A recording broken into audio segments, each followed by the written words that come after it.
Muy buenos días, señores estudiantes. Vamos a comenzar la clase. Hoy día vamos a finalizar la instrucción de división para entrar a un nuevo tema, que es el tema del stack. Por lo tanto, empezaremos donde nos habíamos quedado la anterior clase en cuanto a la división.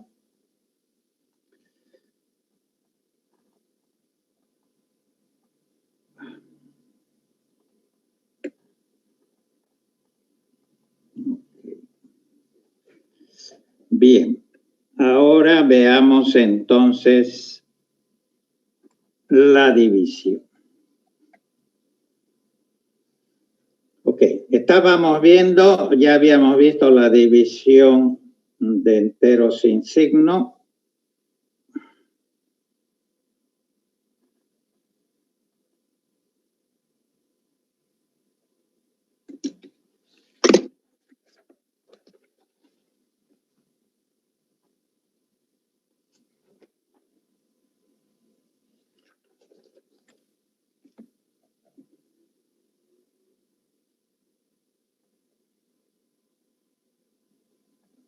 Hay un señor que se llama Pollo. Qué bien. Ok.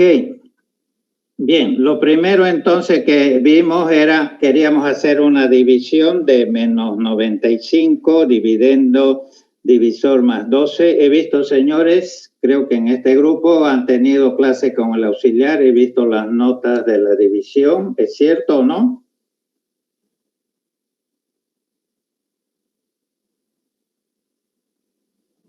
Señores, ¿están presentes?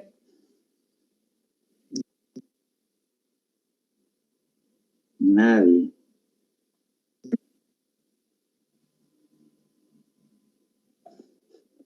Señores, ¿vieron con el auxiliar las divisiones o no? Todavía no vimos, creo, ingeniero, porque yo asistí a la última día. Perdón, ¿su auxiliar cómo se llama? ¿Es tardío o no? No, es José, creo. Ya, sí, tiene razón. Ok, bueno. Entonces pídanle al auxiliar también.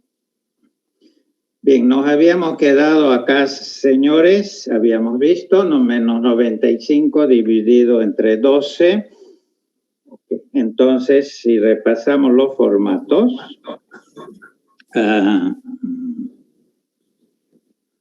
ok, tenemos los 4 formatos posibles. Entonces, obviamente, en este caso vamos a usar, hay un micrófono, señores, vamos a usar este formato, el dividendo. ¿Todo? Ya está, ya. Hay un micrófono abierto, señores.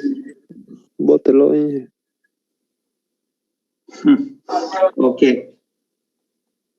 Bien, en AX y el divisor puede ser cualquier otro registro de 8 bits, por supuesto, la mitad, o también memoria, ¿no es cierto? Ok. Bien, entonces vamos a usar, y acá lo tenemos, movemos menos 95 a X, el divisor, he escogido el registro CL y luego IDIF, porque obviamente estamos con enteros con signo. Y el resultado, no se olviden de repasar la división, parece que se han olvidado algunos. El cociente es menos 7 y el residuo o resto es menos 11.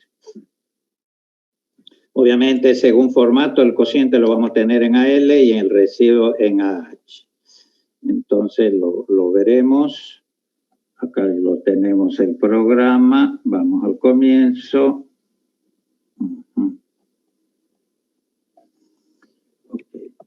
Bien, cargamos entonces, estamos cargando el dividendo, menos 95, que en complemento 2 es F a 1. Esto está en AX, ahora el divisor en un registro 0C12. Y ahora hacemos la división y F9 es el cociente, que es menos 7 en complemento 2, y F5 es menos 11. Entonces hemos encontrado el cociente y el residuo. Ok, seguimos. Pero ¿qué tal si a un programador se le ocurre hacer lo siguiente? Estamos exactamente en el mismo caso, vamos a dividir menos 95 dividido 12. Ok, el menos 95 lo copia el registro AL. ¿Puede hacerlo? Claro que sí. Okay. Antes pasábamos al registro AX, ahora a AL. Porque está dentro del rango, ¿no es cierto? No hay ningún problema. ¿Y qué pasa con AH? Igual que en los enteros sin signo, ¿no? ¿Lo aceramos o no? ¿O hay algún problema? ¿Se acuerdan que en los enteros sin signo lo acerábamos con SOR, por ejemplo? ¿Lo podemos acerar en este caso o no? ¿O hay problema? No se puede, doctor, porque cambiaría el número. Vanegas López, muy bien. No se puede en este caso porque imagínense, si es un número negativo, ok, y yo le coloco 0, se me vuelve positivo. Entonces veamos lo que se conoce como las extensiones. A veces en programación necesito que un determinado dato operando de un determinado tamaño, pasarlo a un tamaño mayor, como es nuestro caso. Bien, veamos primero el caso de enteros sin signo. Por ejemplo, tengo un operando en 8 bits, por ejemplo 100 en hexa 80, y quiero extenderlo a 16 o 32 o 64 bits. Entonces, ¿cómo lo hago? Por ejemplo, en el caso de 16, basta rellenarlo con ceros y el número sigue siendo exactamente el mismo, no hay ningún problema.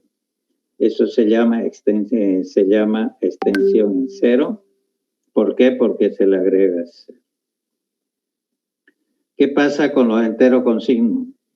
Por ejemplo, más 64, que está en un byte, 8 bits, que es 40. Quiero extenderlo a 16 o 32 o 64. Bueno, a 16.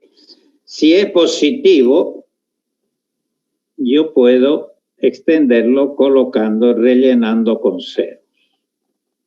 ¿Por qué? Porque el número sigue siendo más 64. ¿Cierto? Pero hay que tener mucho cuidado si el número es negativo. Número negativo en complemento 2 es 0. Si yo acá, si lo extiendo con puro 0, como me dijo un estudiante, entonces el número ya no sería el mismo porque me cambiaría el signo de negativo a positivo. Entonces, ¿cómo se realiza la extensión?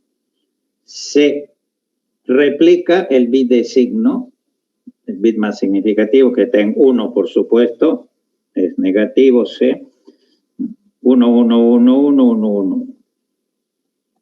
Este número, pueden comprobarlo, aunque no lo crean, sigue siendo menos 64. Obviamente, si yo acá lo hubiera extendido con 0, 0, ya no sería menos 64. Para empezar, sería un número positivo. Bien, y esto es lo que ha sucedido acá. Lo que sucede acá. Tengo a L, lo quiero extender ahora. Esto está en un byte, lo quiero extender en un word, pero no lo voy a extender con 0, 0. Y para eso, señores, existen estas instrucciones. Son 4 y solamente se usan para las divisiones. El primero que vamos a usar, todos tienen una C, convierta, vaya word, convierta word a doble, convierta doble a quad, convierta quad a octa. Octa word, ¿no? Pero cuidado que esta extensión no es a cualquier registro. Como están hechos para la división, en este caso extiende a L a H. ¿Por qué?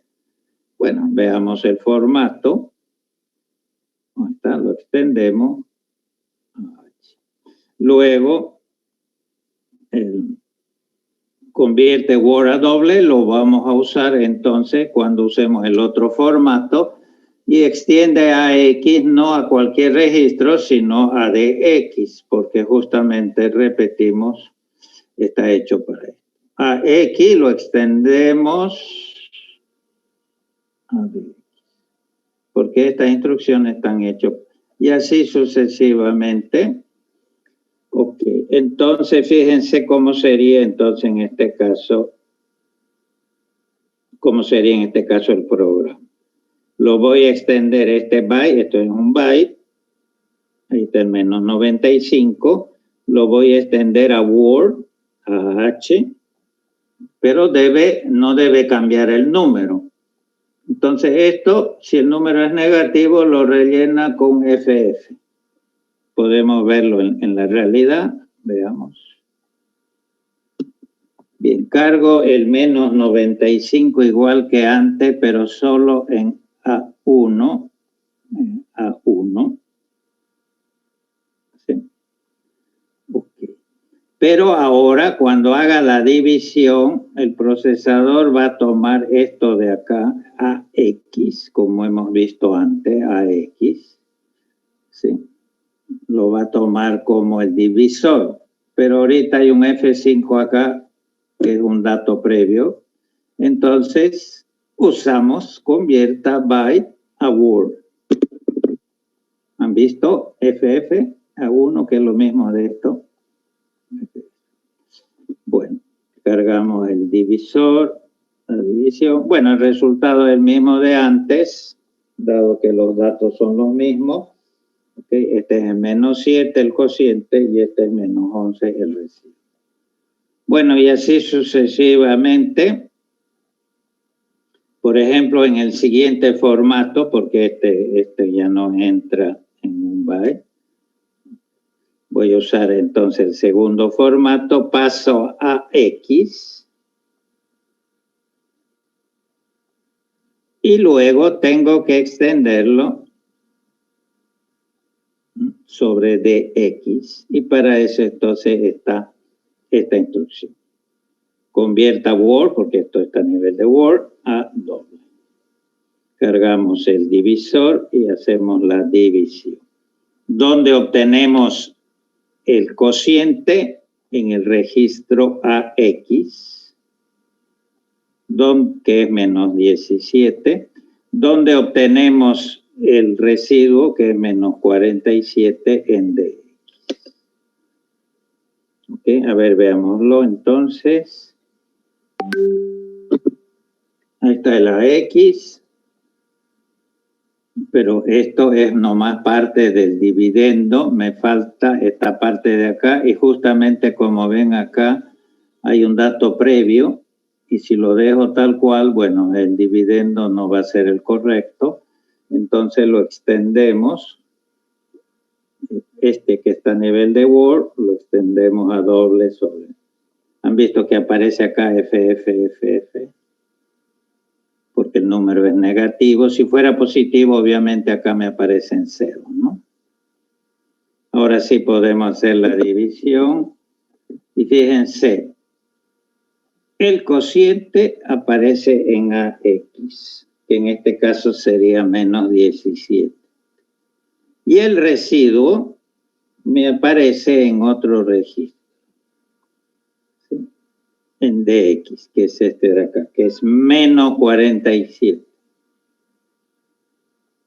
Okay. Según formato, AX y X.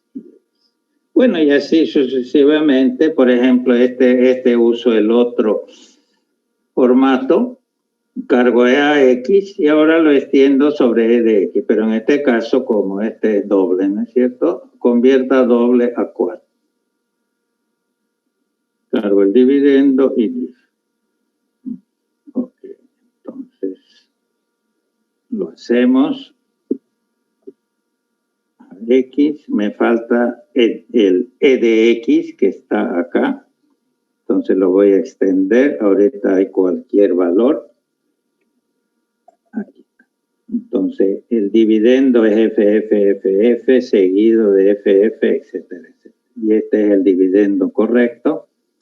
El divisor, hago la división y acá obtengo, ¿sí?, el cociente y acá obtengo el residuo. ¿Ok?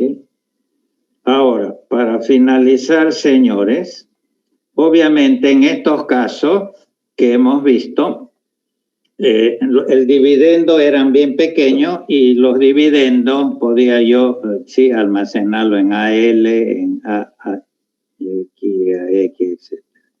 Pero ¿qué tal si el dividendo es más grande y, por ejemplo, no cabe en AX? Entonces no es que voy a usar las instrucciones de conversión.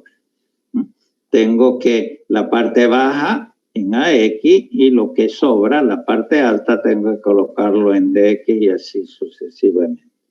Por ejemplo, quiero dividir este número, el dividendo, entre el divisor. Obviamente este es el doble de este. Entonces, ¿cómo haría? Bueno, acá lo tenemos. Move a X, vaya a memoria, y como memoria está en Lidolendian, en EAX vamos a tener la parte baja del dividendo. Y luego, cuidado, no voy a usar esto de acá. Me falta una parte todavía. Entonces, move, copie la parte alta de X, bueno, luego el divisor en cualquier otro registro y la división. Lo hacemos. Baja memoria, toma la parte baja. Ok, pero me falta una parte del divisor que vendría a ser la parte alta y tengo que colocarlo acá. Ahora todo el divisor es este. Esto más esto. Okay, bueno, el divisor lo coloco. Bueno, ya hicimos la división, hago la división y obtengo el cociente en EAX y el residuo en EDX. De paso, entonces, también yo podría almacenar el cociente que está en AX en una variable que hemos reservado, llamado cociente a nivel de doble. Y luego el residuo lo puedo almacenar en otra variable llamada residuo. ¿De acuerdo? Entonces, el cociente, en AX está el cociente, en EDX está el residuo. Por ejemplo, C++ tiene un operador que se llama módulo, que se indica con porcentaje. ¿Qué hace este operador? Devuelve el residuo de la división, que justamente en este caso sería este. Bueno, y lo mismo si tengo, ¿sí?, en el otro formato. Bien, entonces repasen esto con el auxiliar. La próxima clase, si tuvieran alguna duda, me avisan. Terminemos viendo una división entre 0, a ver qué pasa. Acá lo tenemos. Voy a dividir este número. Tengo que usar el segundo formato, move A, de X. Y acá el divisor 0. Ok. Y le digo divida. Y div. Veamos qué pasa.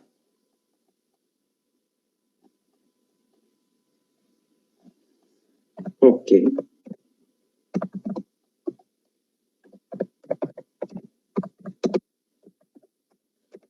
Ya, el programa se llama, está arriba, el nombre div entre 0. Lo ejecuto. Ahí está, señores, me dice Microsoft div entre 0.x, que son los programas ejecutables en Windows, dejó de funcionar. También lo podemos ver, ¿por qué? Porque el procesador no puede dividir entre 0, no es una división válida. Si lo vemos en el debugger, nos va a mostrar todo, inclusive la excepción.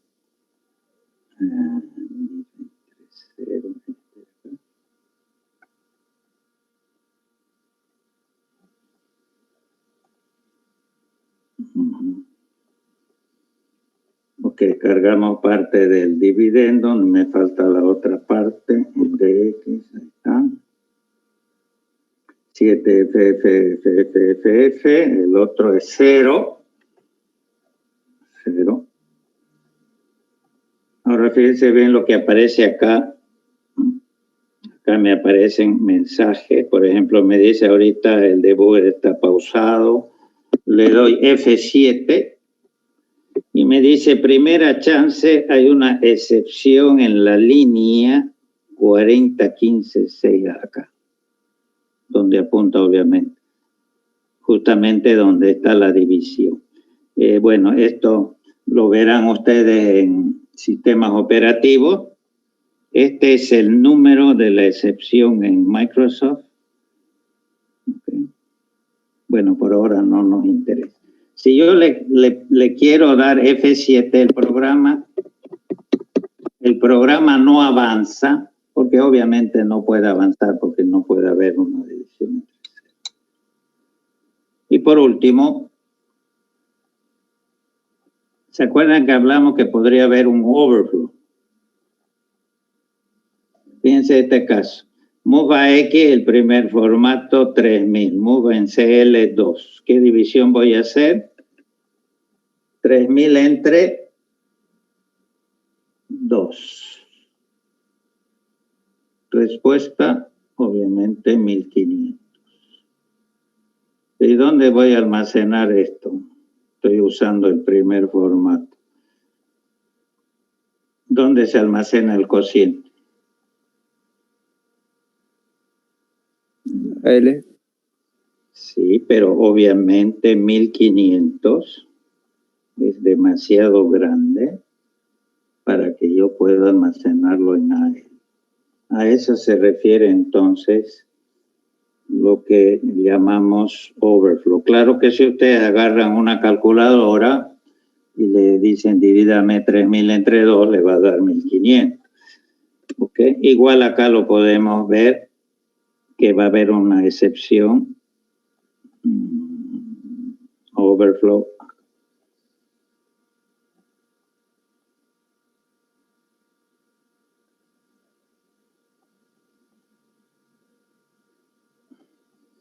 Ok, muy fácil, cargo el dividendo.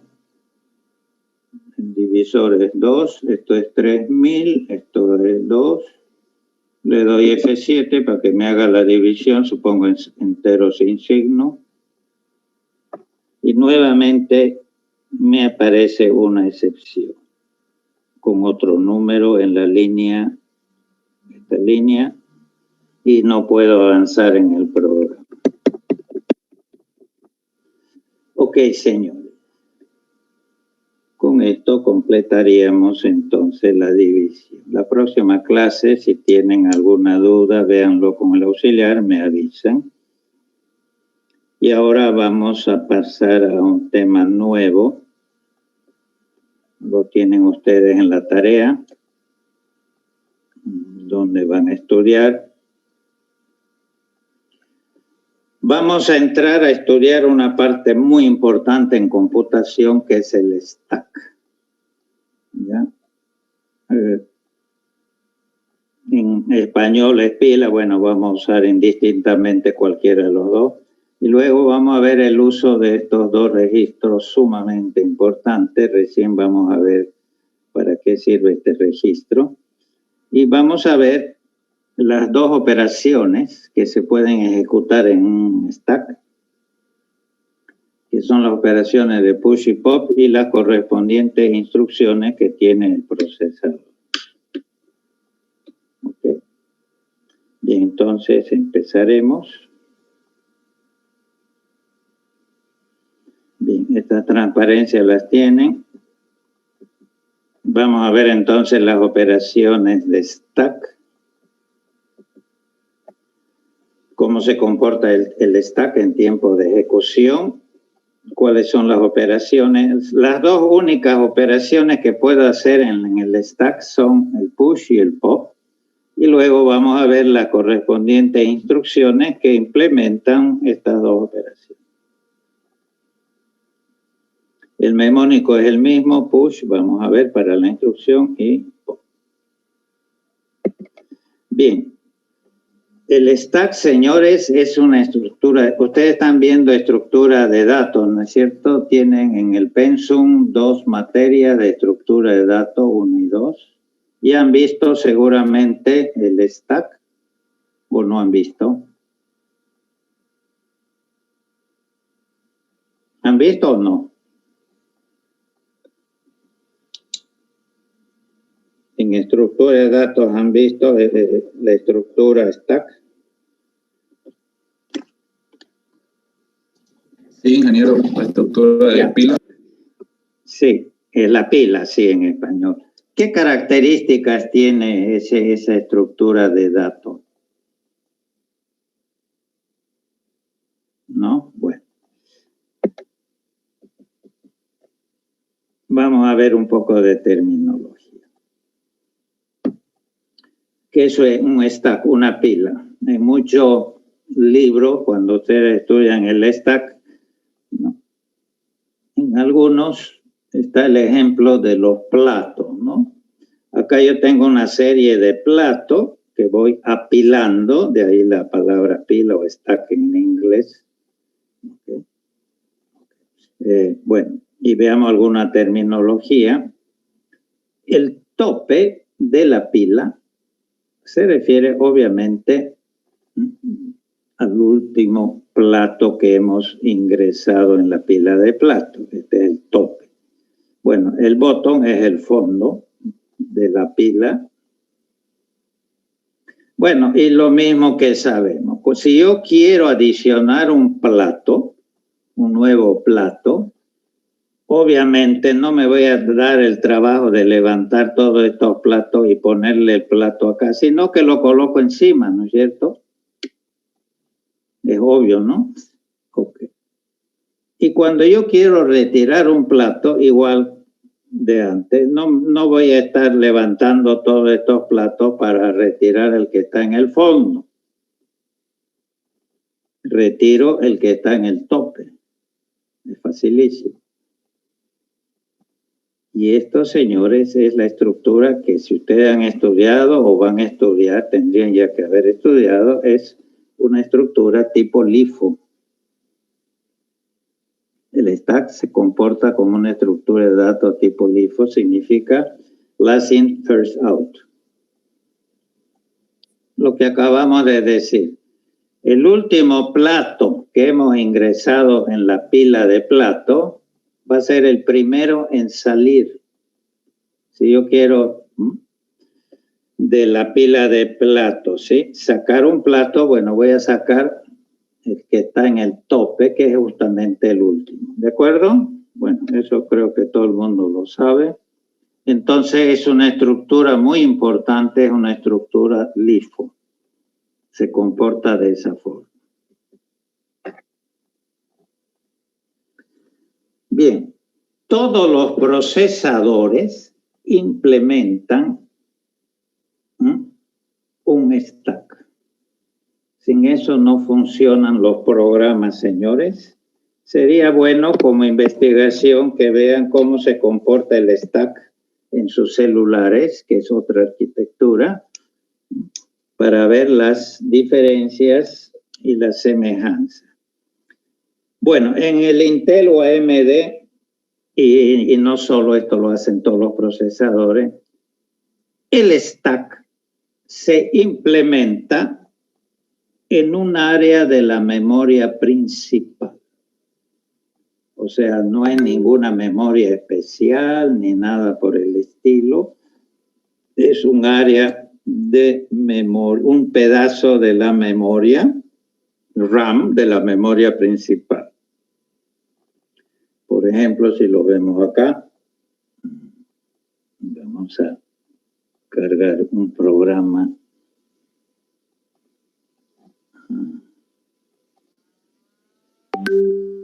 Push pop. Bien, si yo pido un mapeo de memoria en el sistema operativo de Windows, ¿sí?, reserva un espacio de memoria fijo donde están las instrucciones del programa. ¿Se acuerdan? Ponemos segment.txt. Ahí está el código ejecutable, ¿no?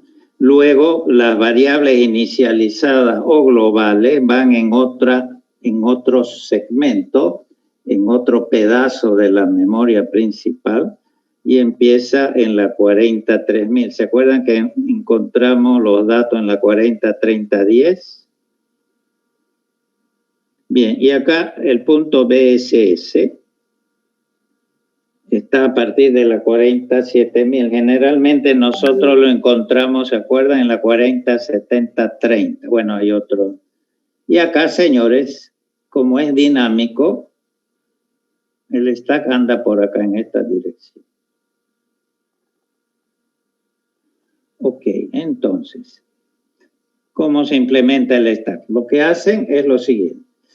Un área de la memoria y hay un registro muy especial que se llama Stack Pointer. Register Stack Pointer. Bueno, como su nombre lo indica, este registro contiene una dirección de memoria, es un puntero, un pointer. ¿Y cuál es la función? De apuntar a la memoria en el área de stack, por supuesto, y apunta siempre al tope del stack. Esa es su función. Apunta siempre, digamos, a la dirección del último plato, o sea, al último plato que hemos introducido, el stack pointer. Veámoslo en la realidad, señores. Bien, he cargado el programa. Acá está el stack pointer. Y tiene actualmente este puntero, esta dirección. Cuando ustedes carguen el programa, como en este caso, el sistema operativo se va a encargar de inicializar el stack pointer. No cambien esta dirección porque se les puede colgar el programa. Ni lo usen este registro como un registro de propósito general, porque también va a haber un crash del programa. ¿Sí? Por ejemplo, no usen este registro para sumar o restar o lo que sea. Por eso se llama un registro de propósito específico. ¿Alguna pregunta hasta acá? Ok. Y dada su importancia, el debugger me muestra en todo momento el área de la memoria principal donde funciona el stack. Este es el área de memoria.txt, donde están las instrucciones. Esta es el área de memoria, bueno, está en otra dirección, la 40.3000, donde están las variables globales, las variables inicializadas. Y esta es otra área de memoria, es la misma RAM. Ahora, fíjense. Bueno, dirección, contenido, como siempre, y acá comentarios, ¿no? O sea, fíjense una cosa. 22 FF58. ¿A dónde está apuntando? Acá. Este, señores, es el stack. Y me dice, mire, el tope del stack ahorita está en esta dirección de memoria y tiene este contenido. Este contenido, señores, lo ha colocado el sistema operativo, no nosotros, ¿no? Ok, ¿estamos hasta ahí? ¿Alguna pregunta, dudas? Ok, vendría a ser esto mismo. Bueno, en este caso, como ejemplo, la dirección es la 1000 y este es el último dato. Y el RCP apunta a la dirección 1000. Bien, ¿cómo trabaja la operación push? La operación push, quiero, por ejemplo, ingresar en la pila un dato de 64 bits. Supóngase before, antes, mi pila estaba así, ¿se acuerdan? En la dirección 1000. Este era el tope. Y ahora fíjense qué pasa cuando yo hago un push y meto en la pila un nuevo valor. Vendría a ser mi nuevo plato, ¿sí? Entonces, ¿cómo trabaja el stack? El RCP se actualiza diciendo el tope ya no está acá. Hay un nuevo dato, el tope ahorita es este. Ahora, señores, hay dos posibilidades de cómo crece el stack. ¿Sí? Las dos posibilidades son igualmente válidas. Es decir, el stack crece hacia direcciones mayores o hacia direcciones menores de memoria. Bueno, Intel, AMD y la mayoría hacen que el stack crezca hacia direcciones menores de memoria. A ver, investiguen en su celular cómo crece el stack. ¿Ya? Y acá tenemos claramente el porqué. Fíjese, hemos ingresado un dato y mi nueva dirección es 1000 menos 8, o sea, está yendo hacia direcciones menores de memoria, no hacia direcciones mayores, porque si crecería hacia direcciones mayores sería la 1008, ¿no? ¿Ok? Bien. Bien, y acá, por ejemplo, seguimos introduciendo datos en la pila, hemos partido de acá, estamos introduciendo 3 nuevos datos. El stack crece hacia direcciones menores y el RCP siempre su función es apuntar al top. Dice, el stack crece downward, o sea, hacia direcciones menores, si quieren, hacia abajo. El área debajo del RCP siempre está disponible, bueno, al menos que el stack en memoria, obviamente depende de la memoria, no tiene una capacidad infinita. Okay. ¿Alguien ha escuchado hablar de Stack Overflow? ¿De cómo se atacan los programas? ¿Nadie? Bueno. Ok. Y ahora el POP. ¿Qué hace el POP?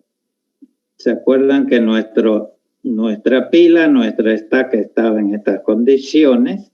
Si yo ahora hago una operación de POP, esa operación es lo contrario, ¿no? Voy a recuperar, y acá está, señores, el LIFO. Lo que recupero no es el primer dato, sino el último dato introducido, donde apunta el RCP. Voy a recuperar este dato, lo voy a copiar donde quiero, por ejemplo, un registro o memoria. Y después del POP, obviamente, after, ¿cómo queda la pila? Bueno, la pila queda de esta forma. Me dice ahorita el tope ya no está acá, porque hemos sacado este dato de la pila, ya no existe, entre comillas. Y me dice ahora su nuevo tope está en esta dirección. ¿Alguna pregunta, dudas? Ninguno. Ok, y las instrucciones que implementan las operaciones de push y pop, bueno, tienen estas memónicos, push. ¿Y qué puedo empujar en la pila? Ahorita vamos a ver un ejemplo. En la pila puedo hacer un push del contenido de un registro de 64 bits, o sea, un 4. O también puedo empujar en la pila el contenido de una variable que está en memoria. También puedo empujar un registro, el contenido de 16 o memoria de 16. Lo que no me permite hacer el push es empujar en la pila un dato de 32 bits o de 8 bits. Solamente de 16 o 64. O también podemos empujar en la pila, poner directamente un dato inmediato, que puede ser del tamaño de 8, de 16 o de 32. No puedo empujar en la pila un dato inmediato de 64. Bien, el pop es, lo contrario.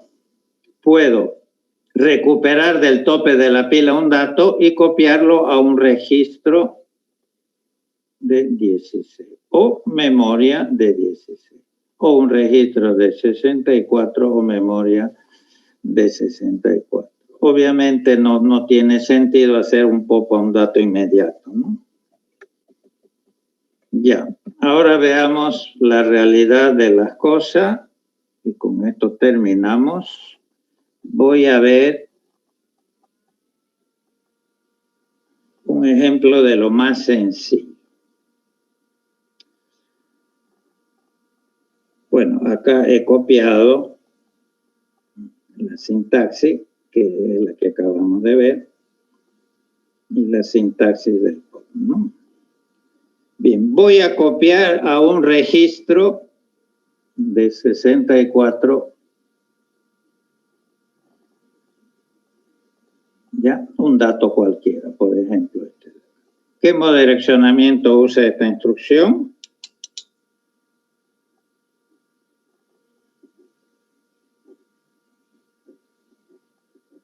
¿Qué modo de direccionamiento usa esa instrucción?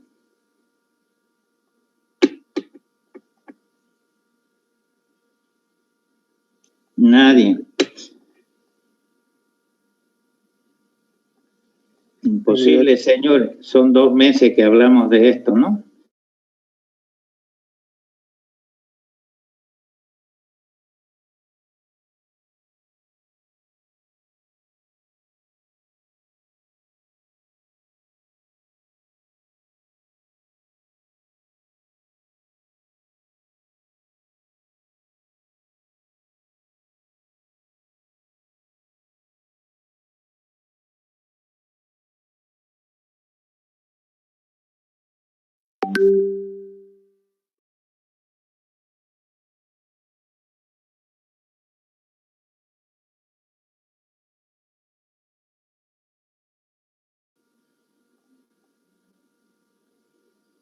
Okay. Muy fácil, entonces push, espacio y el nombre del registro.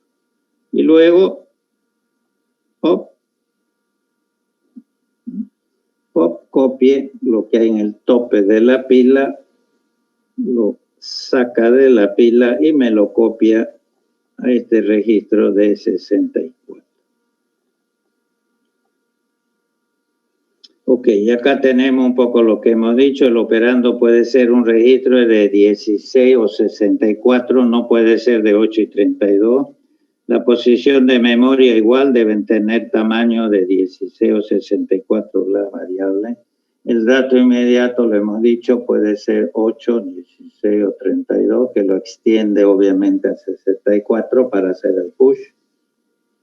Bueno, y el pop, solamente puedo copiar a un registro de un tamaño de 16 o 64 y lo mismo si quiero copiar a una variable de memoria. Entonces, señores, veamos cómo funciona esto en la realidad. He cargado el programa el sistema operativo, no toquen esto. Aquí está ahorita el tope del stack. Bien, vamos al comienzo.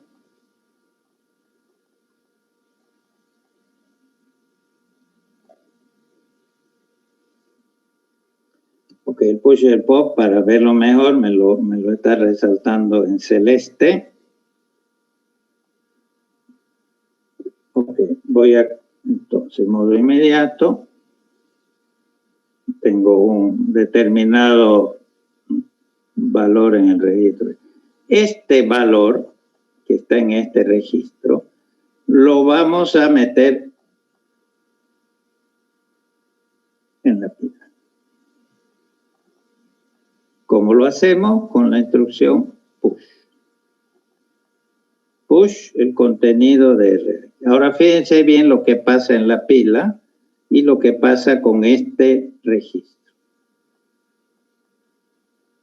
Le doy F7. Han visto que me apareció en la pila, sí, el contenido del registro. Y automáticamente, ustedes no tienen que hacerlo, el stack pointer se actualiza. Me dice ahora el tope de su pila ya no está en la 58, sino está en la 50, porque este es el último dato que hemos introducido. Y otra cosa, señores, pueden verlo también. Fíjense que la pila me crece hacia direcciones menores y no mayores de memoria. ¿Estamos? ¿Está claro? Ahora, ¿qué pasa si yo le digo pop? ¿Qué hace el pop? Va al tope de la pila y dice, ¿cómo sabe dónde está el tope de la pila? Bueno, para eso hay este registro, que hay un puntero, me dice ahorita el tope está acá. Toma este valor y lo copia en este caso al registro RBX. Acá podemos poner cualquier registro donde queramos que copie. Okay, veamos si es cierto. Ahí está, le doy F7, me aparece este valor en RBX, que era el que estaba en el tope de la pila, y fíjense que automáticamente el RCP se actualiza y me dice ahorita el tope de su pila vuelve a estar en la 58, porque me ha sacado este dato, ya el tope vuelve a ser. Ok. Bien. ¿Alguien sabe por qué es tan importante en computación la pila? ¿Qué usos tiene la pila cuando se ejecuta un programa? Guarda información. Ya. Otra. Obviamente es muy común hacer lo siguiente. Obviamente la pila se puede usar como un contenedor, ¿sí?, donde yo puedo ingresar datos y después recuperarlo en forma sumamente sencilla con push y pop. Por ejemplo, es muy común que yo tenga el registro RAX con este valor, pero yo quiero usar este registro para otra cosa, pero no quiero perder este valor. Entonces, puedo hacer esto.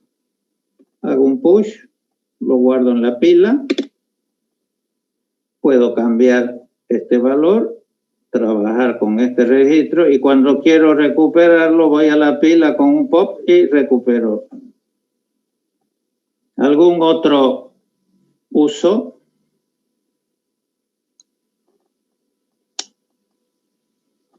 Bien, vamos a ver, señores, más adelante que la pila tiene una función primordial. Cuando ustedes en un programa llaman a una subrutina o en CS, una función, también se llama un subprograma, un procedimiento o un método. ¿Qué pasa con el programa? Una vez que le hemos pasado los parámetros, el programa continúa al comienzo de la función. ¿Ok? Ok. Se ejecuta la función, devolverá un resultado y después tenemos que regresar al programa principal.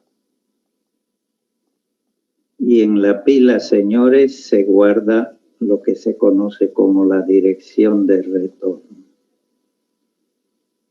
Porque si yo no guardaría esa dirección de retorno, me es imposible regresar al programa principal y les aparece entonces un lindo crash, como el que acabamos de ver, el programa dejó de funcionar. Entonces, fundamental el stack. Y para finalizar, ¿sí? Otro uso de la pila fundamental. Acá, señores, en el segmento punto data están las variables globales. ¿Qué diferencia hay entre las variables globales y locales?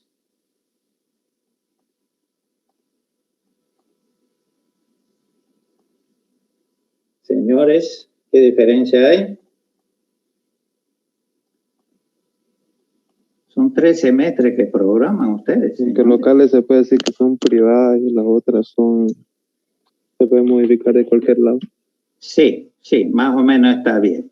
O sea, las variables locales son las que definimos, por ejemplo, cuando ingresamos a una función. Sí, ingresamos a una... ¿Esto es un chiste o qué?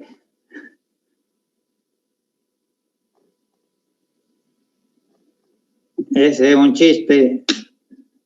La estudiante Barriga Juana parece que se equivocó de horario. Las clases no son de 11 a 12, sino de 10 a 11. Ok. Las variables locales son las que nosotros al entrar en una función, por ejemplo, definimos al inicio int tal cosa, esa es una variable local. Resulta que, ¿quién tiene acceso a esa variable local? Un poco lo que dijo el estudiante. Solamente la función tiene acceso a las variables locales. Una vez que terminamos la función y regresamos al programa principal, las variables locales desaparecen. Mientras que las variables globales, que están acá, durante todo el tiempo que se está ejecutando el programa, yo puedo accederla, y eso ustedes lo han visto en la práctica, ¿no? Siempre están disponibles, ¿no? y podemos acceder. Las variables locales, señores, vamos a ver, se encuentran en el stack. ¿Ok? Bueno, ahora, señores, dos cositas.